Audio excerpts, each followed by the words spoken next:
dengan kuasa hukum lain. Tunggu aja keterangan dari Bang Oto nanti ya, rekan-rekan tunggu ya. Akan ada. Bukti-bukti apa aja? Hah? Jadi hari ini ada bukti apa aja yang dibawa, Bang?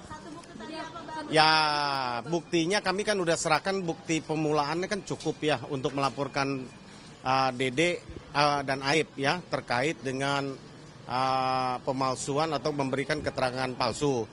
Dengan keterangan palsu yang dibuat tertulis kemarin yang sudah beredar, yang sudah ditunjukkan, itu kami akan serahkan ke penyidik. Dari nanti disaksikan oleh kuasa hukum dari Dede sendiri, oleh Pak Asido Huta Barat nanti. Kita akan serahkan ini buktinya. Dan juga ada nanti diperlukan apa, kami siap untuk menghadirkan bukti-bukti yang lain untuk membuktikan laporan kami bahwa saudara Dede dan Aib telah memberikan keterangan palsu atau yang tidak benar. Nah, kemarin tadi kan si Dede mengaku sudah berbohong. Itu atas perintah Ibtu Rudiana, benar? Tolong dijelaskan. Coba itu nanti ini Dr. Asido. Ya, baik, terima kasih teman-teman. Jadi sebagaimana yang mungkin teman-teman sudah ketahui ya, di mana klien kami juga saudara Dede sudah memberikan secara langsung keterangannya. Jadi memang benar peristiwa yang disampaikan di dalam berita acara itu tidak pernah terjadi.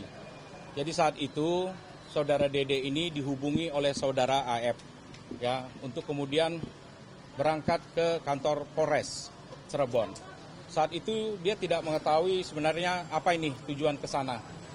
Dan ternyata sampai di sana ketemu ya pada akhirnya dengan Pak Rudiana, kemudian disampaikanlah agar memberikan keterangan ya sebagai saksi dalam peristiwa meninggalnya anak Pak Rudiana. Nah, Dede ini bingung karena dia tidak tahu apa-apa dalam peristiwa itu, bahkan tidak kenal ya. Nah, tapi kemudian dia harus ya melalui proses BAP tersebut yang sebenarnya peristiwa itu jangankan ya peristiwa, dia tidak tahu nama-nama orangnya, tidak ada yang dia kenal itu semua. Nah, sehingga kemudian dia dari proses yang telah terjadi tersebut BAP itu, dan juga memang kalau kita buka kembali di dalam berkas perkara putusan itu hanya dicopas saja itu ya, dicopas saja keterangan AF kepada keterangan Dede ya dalam berkas yang perkara Eko dengan Rivaldi kalau tidak salah, dan 5 perkara yang terpidana lain. Nah, itu hanya dicopas. Kemudian Dede ini terpanggillah dia karena merasa bersalah, merasa berdosa. Dia bisa sekian tahun berada di luar, menikmati kebebasan, kemerdekaan, bahkan dia bisa berkeluarga, punya anak. Tetapi orang-orang yang terdampak akibat daripada BAP-nya, karena kuncinya di situ, karena 2 orang inilah yang ditemui oleh Rudiana, yang kemudian menyatakan ada kumpul-kumpul di depan, ya, kemudian dikejar, ya, ada motor melintas dikejar, ada pelemparan dan sebagainya. Nah, dia merasa berdosa dan dia ingin menebus rasa dosanya itu. Sehingga dia menyampaikanlah yang sejujur-jujurnya dan sebenar-benarnya. Bahkan sampai ditanyakan oleh Ketua Umum kami, Prof. Oto, ini konsekuensinya ada loh. Kalau Anda sampai seandainya karena pengakuan jujur Anda ini, Anda harus masuk penjara. Ya, apakah siap? Yang bersangkutan mengatakan siap. Saya siap menggantikan 7 terpidana yang sedang berada di penjara sebagai terpidana. Dan saat itu dia menyampaikan bahwa perasaan dia jauh lebih lega ya daripada dia di luar, tetapi dia tahu atas perbuatannya sehingga teman-temannya ada 7 terpidana ya yang harus dipenjara seumur hidup. Jadi memang mengenai kasus ini sudah disampaikan sendiri oleh saudara Dede, tidak ada peristiwa itu. Ya. Atas perintah Ibtu Rudiana itu seperti apa, Pak? Bukti untuk memperkuat pengakuan itu, karena ini kan ibaratnya ada 2-1. Aib dan Ibtu Rudiana yang membantah, dan hanya Dede yang mengaku keterangan palsu itu. Ya, jadi sebenarnya runtutannya itu ada beberapa peristiwa ya.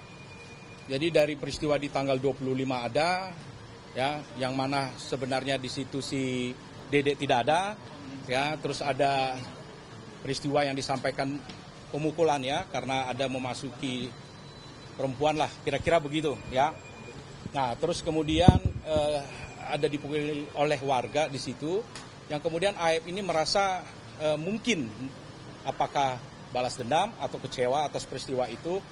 Lantas ketika bertemu dengan Rudiana, maka menyampaikan itu orang-orangnya ada yang nongkrong di depan SMP 11. Nah, namun kalau kembali kepada keyakinan itu, tentu ya ini sudah disampaikan sendiri oleh Dede.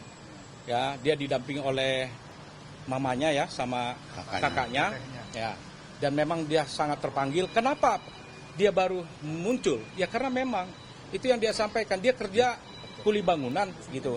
Kalau dia harus meninggalkan pekerjaannya sehari saja, dia sudah kehilangan penghasilannya. Terus dia mau bercerita kepada siapa gitu.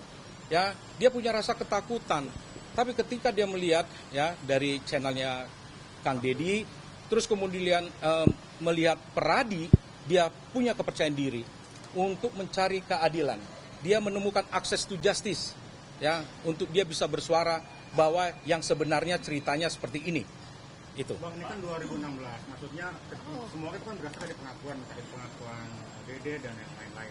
Adakah bukti yang bisa abang sodorkan nanti untuk membantu polisi membuktikan pengakuan ini?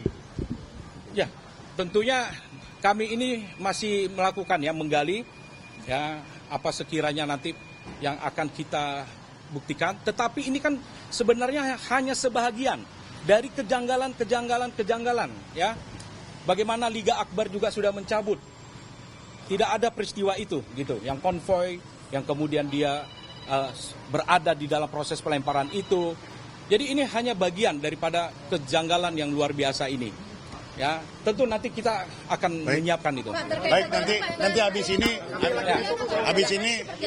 nanti kita Nanti ada Bang Oto. terima kasih ya. Makasih ya. Nanti tunggu ada Bang Oto. Ada Jam berapa, Pak?